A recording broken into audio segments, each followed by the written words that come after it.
gracias por permitirnos nuevamente estar contigo y queremos compartir en este día un devocional contigo. Y vamos a iniciar. Te voy a dar el tema de nuestro devocional. Está titulado Cuando Dios prueba nuestra fe. Y vamos a ir a nuestra primera lectura, que se encuentra en Hebreos capítulo 11, y te voy a leer el verso 1 y el verso 2. Y dice de la siguiente manera: es pues la fe la certeza de lo que se espera, la convicción de lo que no se ve, porque por ella alcanzaron buen testimonio los antiguos. Y bueno, si tú eres lector de la palabra, ya te habrás dado cuenta que todo el capítulo 11 de Hebreos habla de la fe y de los grandes héroes de la fe. Y bueno, este día vamos a tocar este hermoso tema para analizar nuestra vida si es que nosotros estamos en esa fe de la que nos habla Hebreos capítulo 11. ¿Cuál será el propósito de Dios al momento de querer probar nuestra fe? La fe es algo muy hermoso, la fe es algo que no se ve, es algo que se cree. Así es que podríamos decir que la fe no es algo que tú puedes encontrar comúnmente con facilidad en las personas. La fe se trabaja a través de creer en las promesas de nuestro Dios. Y hoy, a través de este devocional, vamos a estar explicando por qué a veces Dios permite que vengan pruebas a nuestra vida. Pruebas a veces muy difíciles en las que se comprueba esa fe que Dios quiere ver en cada uno de nosotros. ¿Sabías tú que hay dos tipos de fe de las que nos hablan las Escrituras? Y yo te voy a estar hablando de estos dos tipos de fe, y vamos a estar examinando nuestra vida y vamos a ver en cuál de estas dos tipos de fe estamos nosotros. La Biblia nos recomienda solo un tipo de fe, que es de la que nos habla Hebreos, pero hay veces que estamos en un error. Hay veces que creemos que tenemos esa fe preciosa, esa fe valiosa, que es la fe genuina, y no es así. Y vamos a estar analizando esta fe en nuestra vida, y es muy importante que nosotros estemos bien seguros que tenemos la fe verdadera en nuestra vida. Dice que la fe verdadera, ¿de dónde proviene? ¿De dónde inicia esa fe verdadera? ¿Dónde la puedo yo conseguir? Bueno, pues la Biblia nos habla que la fe verdadera es un fruto del Espíritu Santo. Así nos lo dice Gálatas capítulo 5, por ahí en el verso 22. Nos dice: más el fruto del Espíritu es amor, gozo, paz, paciencia, benignidad, bondad, fe. Si te das cuenta, la fe aparece ahí en los frutos del Espíritu Santo. Así es que podríamos decir que la Biblia dice que la fe verdadera es un fruto del Espíritu Santo, y que lo poseen aquellas personas que ya tienen el Espíritu Santo en sus vidas. Qué bonito, ¿verdad? Vamos a ver aquí cómo la fe verdadera, te estoy dando los primeros textos que nos hablan de la fe genuina, de la fe verdadera, porque después te voy a dar la que es la fe que no es genuina, la fe falsa, la fe muerta, dice la Biblia. Pero esta fe verdadera, esta fe original de la que nos habla Hebreos 11, aquí te lo estoy explicando, que es un fruto del Espíritu Santo. También la fe dice que no mira con los ojos naturales. La fe mira a través de la certeza en la palabra de Dios. En ella no existen las dudas. ¿Por qué habla de certeza Hebreos? Certeza es creer verdaderamente en las promesas de Dios. Van a venir muchas cosas a nuestra vida que van a tratar de movernos de nuestra verdadera fe. Por eso nos dice 2 Corintios 5, versículo 7, que nosotros no andamos por vista, sino que andamos a través de la fe, creyendo en las promesas que están escritas en la palabra de Dios y que son para cada uno de nosotros. La fe verdadera dice que es como un escudo. Fíjate bien qué importante. Es un escudo contra los ataques de Satanás.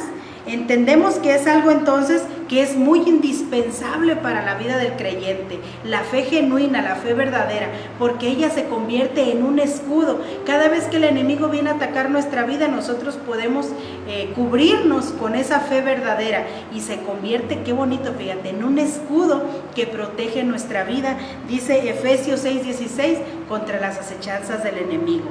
Te voy a leer esta cita de Efesios 6:16 que dice: sobre todo, tomad el escudo de la fe. Dice: con que podáis apagar todos los dardos de fuego del maligno. ¿Cuáles podríamos decir que son esos dardos que vienen contra la fe verdadera, contra la fe genuina? Son todos aquellos pensamientos que entran constantemente en nuestra cabeza.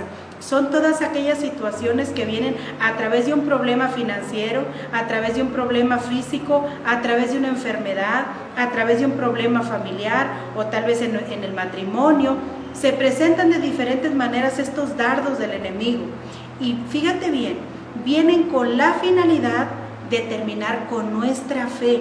Ese es el propósito por el cual son enviados, para terminar con nuestra fe, porque entonces si se acaba, entonces el creyente ya no tiene ese escudo. El creyente en Jesús ya no tiene el escudo con el que se puede defender. Por eso el enemigo sabe que con esos dardos, si tu fe no es genuina y en ese momento es probada, se va a dar cuenta que no es una fe verdadera. Entonces esos dardos van a terminar con nuestras vidas. Esto es algo muy importante. Se presentan de diferentes maneras estos dardos del enemigo. ¿Qué debemos hacer nosotros? Te podrías hacer esta pregunta. ¿Qué debemos hacer nosotros en esos momentos de dificultad? En esos momentos cuando se levantan esas pruebas que Dios permite para que esa fe de nosotros sea probada. ¿Cuál va a ser nuestra actitud? Muy bien, yo te voy a leer esta cita de Judas 3. Judas en su versículo 3 nos dice qué es lo que nosotros debemos de hacer cuando vienen esos momentos difíciles a nuestra vida. Dice: amados, por la gran solicitud que tenía de escribiros acerca de nuestra común salvación, me ha sido necesario escribiros exhortándoos que contendáis ardientemente por la fe que ha sido dada una vez a los santos. ¿Qué es contender con nuestra fe? Es defenderla con pasión, es defenderla, dice aquí, con un carácter ardiente, con una fe ardiente, algo que, como cuando tú amas mucho algo y ves que está en peligro uno de tus hijos, o cuando tú ves que te quieren robar o te quieren quitar una pertenencia que es tuya, que es de tus favoritas, que es algo que te costó, y tú amas aquella cosa que tienes o tu hijo, y viene algo en contra para querértelo quitar. Entonces tú te levantas y defiendes con pasión, defiendes con seguridad, defiendes con mucha certeza aquello que sabes que te pertenece.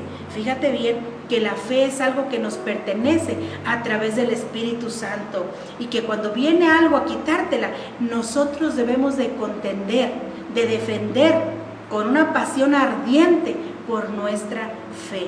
Fíjate qué importante es esto. Dice, es defender con fuerza, con pasión, nuestra fe en las promesas de nuestro Dios. Satanás siempre va a querer terminar con nuestra fe, pero Dios en su palabra siempre nos aconseja qué hacer en esos tiempos de dificultad, en esos tiempos tal vez de escasez, cuando a veces se nos termina la fe, cuando vemos que no hay provisión económica. Pero bueno, Dios nos dice qué es lo que nosotros tenemos que hacer en esos momentos. Él nos aconseja. Y mira, te voy a leer esta cita de 2 de Pedro, capítulo 5, verso 8 y 9, nos dice: sed sobrios y velad, porque vuestro adversario el diablo, como león rugiente, anda alrededor buscando a quien devorar, al cual resistid firmes en la fe. Mira cómo nos lo recalca: resístelo firme en la fe, sabiendo que los mismos padecimientos se van cumpliendo en vuestros hermanos en todo el mundo. La fe genuina, la fe verdadera, dice que es una fe firme, es una fe que resiste, es una fe que defiende, es una fe que protege, como el escudo que leíamos ahorita en Efesios. Fíjate todos los beneficios que trae a nuestra vida la fe verdadera. ¿Quieres saber cuál es esa fe muerta de la cual te hablaba al principio? Vamos a checarnos si estamos en esa fe que dice que es un escudo, que se defiende, en una fe que dice aquí que resiste los dardos del enemigo, o vamos a ver si en realidad no es así y está una fe muerta. ¿Cuál es esa fe muerta de la que nos habla las Escrituras? Bueno, mira lo que le dice Pablo a Timoteo en la segunda carta a Timoteo capítulo 1 verso 5. Fíjate que Pablo detectó en Timoteo, que era uno de sus discípulos, una fe genuina, una fe que no era fingida. Y él le dice de la siguiente manera: trayendo a la memoria la fe no fingida. Entonces, ¿creeríamos que hay fe fingida? Sí lo hay. Por eso Pablo reconoció que la fe que estaba en Timoteo era una fe genuina, no era una fe falsa. Y él le dice en ese mismo versículo: esa fe estuvo en tu madre y en tu abuela. Qué bonito, ¿verdad? Que sea algo que hayamos podido heredar también de nuestros antepasados. ¿Cómo podremos reconocer la fe fingida? La fe que no es la fe genuina. Muy bien, Santiago nos lo explica mucho mejor. Santiago en su carta, en el capítulo 2, verso 14 al 17, mira lo que habla Santiago de la fe falsa, de la fe que es una fe muerta. Dice: hermanos míos, ¿de qué aprovecha si alguno dice que tiene fe y no tiene obras? ¿Podrá la fe salvarle? Está hablando de alguien que presume tener fe, pero cuando uno tiene fe, mi querido amigo, tú que me escuchas, se refleja en nuestras acciones, se refleja en nuestras obras. Ahí se ve si nuestra fe es genuina o es una fe fingida, es una fe muerta. Mira lo que nos sigue diciendo. Dice: y si un hermano o una hermana están desnudos y tienen necesidad del mantenimiento de cada día, y alguno de vosotros dice: id en paz, calentaos y saciaos, pero no les dais las cosas que son necesarias para el cuerpo, ¿de qué aprovecha? Así también la fe, si no tiene obras en sí misma, es muerta en sí misma, Así también la fe, si no tiene obras, es muerta en sí mismas. Esto nos explica que la fe verdadera tiene frutos, tiene acciones. Es una fe que no está estática, está muerta, sino que tú lo puedes ver en la persona, en todo lo que hace, en todo lo que piensa, en todas las obras que hace, cómo se conduce, su carácter. Todo lo que ella hace habla de la fe que está en esa persona, si es una fe verdadera o es una fe muerta. Hoy en estos días nos hemos acostumbrado a vivir muchas de las veces una manera de creer en Dios solo porque nos hemos acostumbrado a decir: yo creo en Dios, nada más, yo creo en Dios. Pero creer en Dios es actuar, es hacer los mandamientos de Dios, y eso nos habla de una fe que está viva, que está activa y que no está muerta. Ojalá que tú me estés entendiendo. Yo te voy a dar un último ejemplo para que tú puedas entender qué es una fe verdadera, una fe viva, no una fe muerta. Y para ello te voy a llevar al patriarca Abraham. Él es un hombre que se le conoce como un hombre de fe, un hombre de fe incalculable.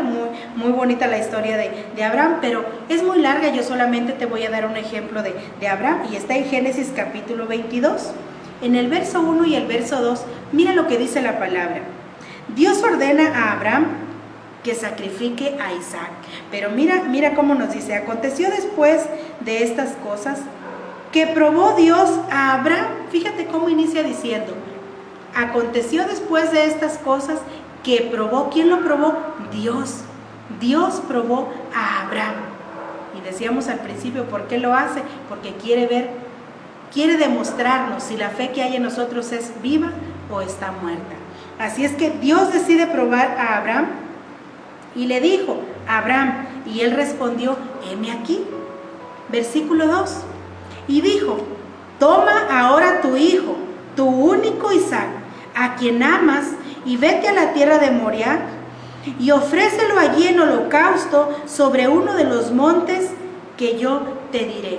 Yo te quiero preguntar algo. ¿Cuál hubiera sido nuestra respuesta o nuestra reacción si Dios nos hubiera pedido algo así? ¿Qué le hubiéramos contestado a Dios? Le está pidiendo que tome aquello que más ama, fíjate bien, y que vaya y lo sacrifique. Era una prueba de fidelidad, una prueba de un grande amor. O amaba más a su hijo o amaba más a Dios. Qué tremendo cuando llegan esas pruebas a nuestra vida.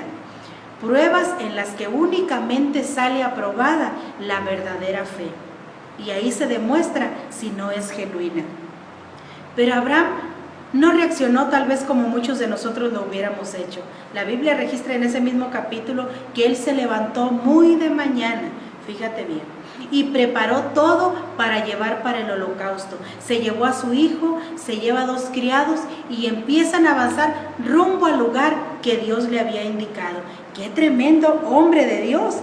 Imagínate, ¿tú crees que fue fácil para Abraham así agarrar a su hijo, lo que más él amaba, y llevárselo? ¿No crees que iba con una angustia grande en su corazón? ¿No crees que iba con un dolor grande en su corazón, diciendo y pensando a cada paso que él daba lo que él tenía que ir a hacer allá en aquel lugar? Era algo tremendo, no era algo fácil. Por eso a veces cuando llegan las pruebas a nuestra vida, creemos que solo nosotros pasamos por esas pruebas difíciles. Pero Pedro está diciendo, esas mismas pruebas están en todos los creyentes que están en todo el mundo. Todos pasamos por esos momentos de dificultad, por esos momentos en los que se va a probar nuestra fe verdadera, nuestra fe genuina. Así es que al llegar casi al lugar, ya iban de camino y están llegando a aquel lugar, a aquel monte, y mira que su hijo le hace una pregunta a Abraham. Y le dice, papá, llevamos todo para el sacrificio, llevamos la leña, llevamos el fuego, todo está preparado, pero ¿dónde está el cordero que se va a sacrificar? Imagínate, yo creo que eso fue como una puñalada para el padre Abraham, porque su hijo ahí acompañándole y diciéndole, papá, ¿dónde está el cordero que se va a sacrificar? Pero mira que ahí Abraham le responde algo muy importante para nosotros. Dice que Abraham le dijo, Dios proveerá. Quiere decir que en ese momento Abraham, aún ahí en ese momento tan duro y tan difícil, Abraham seguía creyendo que Dios iba a hacer algo, que Dios tenía el control, que Dios no se estaba equivocando desde el momento que le estaba permitiendo pasar por ese momento tan difícil, y que Dios no se estaba equivocando al pedirle que le sacrificara a su hijo, aunque era algo que bíblicamente Dios nunca pedía. Por eso yo te dije, solamente es una prueba nada más. Así es que él dice, Dios proveerá el cordero, Dios proveerá el cordero que iban ellos a sacrificar. Al llegar al lugar, Abraham empieza a preparar aquel holocausto, empieza a preparar el altar, empieza a preparar la leña y toma a su hijo y lo coloca sobre aquel altar. Fíjate bien, demostrándole a Dios que él tenía una completa confianza y fe en que Dios sabía lo que él estaba haciendo. ¿Cuántas veces Dios nos ha pedido a nosotros hacer algo así? Tal vez no que sacrifiques a tu hijo, pero tal vez Dios te ha pedido que hagas algo para Él, que abandones algo que has estado haciendo durante mucho tiempo por amor a Él, que vayamos a hacer algo para la obra de nuestro Dios. ¿Cuántas veces Dios nos ha pedido algo? Y solamente Dios lo ha hecho para probar si nuestra fe y nuestro amor es grande hacia Él. Yo quiero que a través de este devocional tú y yo nos sintamos exhortados a no ponerle peros a Dios, a no ponerle límites a Dios, a no decirle, Señor, ¿por qué está pasando estas cosas? Sino que tengamos esa confianza plena de que Dios tiene el control de todas las cosas. Cuando estaba él a punto, fíjate bien, de sacrificar a su hijo, ahí en ese capítulo te cuenta toda la historia, cuando él ata a su hijo sobre aquel altar y está a punto de sacrificarlo, fíjate bien, dice la Biblia que en ese último momento, porque a veces Dios nos deja llegar hasta lo último, pero dice Génesis capítulo 22, verso 11 y verso 12, mira qué importante lo que dice. Entonces El ángel de Jehová le dio voces desde el cielo y le dijo: Abraham, Abraham. Y él respondió: heme aquí. Y dijo: no extiendas tu mano sobre el muchacho ni le hagas nada, porque ya conozco que temes a Dios, por cuanto no me rehusaste tu hijo, tu único. Wow, esto es algo tremendo. Es un acto de tanta fe, de demostrarle a Dios tanto temor y tanta reverencia. Es algo sorprendente lo que hizo Abraham.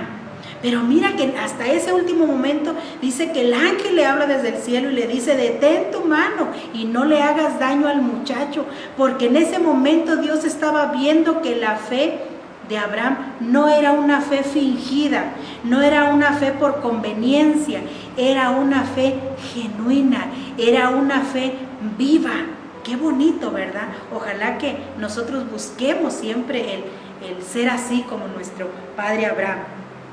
Esto no termina aquí, porque lo más importante cuando Dios prueba nuestra fe, o cuando Dios probó la fe de Abraham, viene más adelante, que es la recompensa que obtuvo Abraham después de que fue probado por Dios. Porque Dios siempre nos va a traer una recompensa preciosa cuando tú y yo salimos aprobados. Esto es algo muy bonito.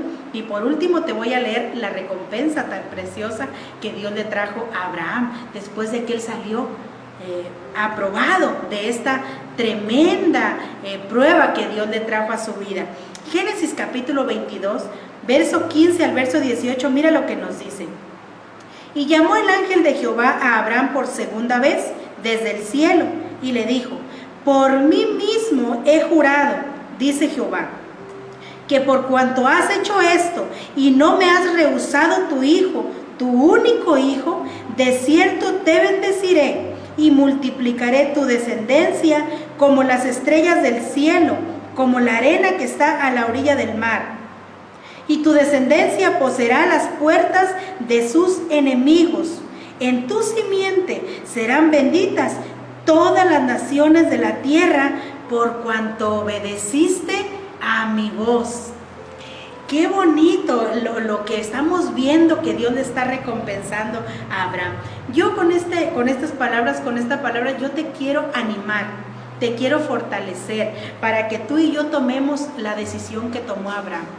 De aquí en adelante decidamos no reprocharle a Dios, decidamos no cuestionar a Dios, sino que decidamos depositar completamente nuestra confianza en Él, porque Él le dijo a Abraham: por mí mismo he jurado que porque hiciste esto, yo te voy a bendecir en gran manera. Y le dio toda una descendencia que hasta el día de hoy, tú y yo, si ya eres un creyente, somos parte de esa descendencia de Abraham. Como las estrellas del cielo, como la arena que está a la orilla del mar, le dijo Dios, así será tu descendencia. Y lo más bonito, fíjate bien, que cuando nosotros tenemos esa fe, que es la fe de Abraham, la fe genuina, fíjate qué importante lo que leímos, porque dice: y tu descendencia poseerá las puertas de sus enemigos. O sea que aunque se levanten tus enemigos en contra tuya, aunque se levanten situaciones difíciles para derrotarte, para terminar con tu fe, nunca van a poder, porque esta es una promesa para la descendencia de Abraham, que somos nosotros también los hijos de Dios. Ojalá que esta palabra te haya sido de mucha bendición. Si sientes que es así, compártelo con tus amigos ahí en tus redes sociales para que ellos sean bendecidos con esta palabra. Dios te bendiga, y si quieres seguir escuchando predicaciones y devocionales, te seguimos invitando a que te suscribas a nuestras redes sociales.